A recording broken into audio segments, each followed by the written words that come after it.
Starting your first roofing job can feel like stepping into a whole new world, but knowing the right tools, safety tips, and techniques can make it way less overwhelming. Alright, so first up, you gotta have the basics like a pitchfork, crowbar or wonder bar, hammer, nail gun with compressor and hoses, synthetic underlayment, ice shield, shingles, drip edge, and tons of nails. Make sure you're always thinking about where your weight is, especially near the roof edges. Keep yourself low and steady so you don't slip or fall.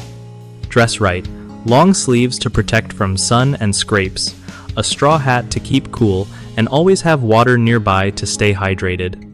Bring a good lunch too, something easy like a ham sandwich so you can keep your energy up. When handling shingles, start at the bottom and work your way up so water sheds properly, like layering clothes in winter.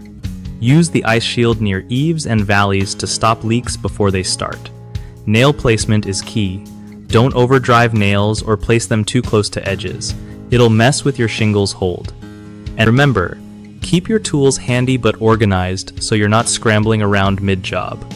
One of the biggest mistakes first-time roofers make is rushing without checking for loose or rotten decking under the old shingles.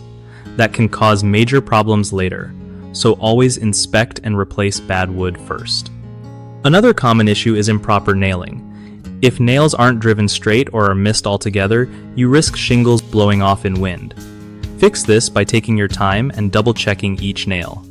Lastly, people often forget about proper safety gear and fall protection, which is super dangerous. To avoid this, always use a harness if you're on steep roofs and never work alone if you can help it. BigHomeProjects.com is an awesome place where homeowners can find trusted local contractors who actually know their stuff.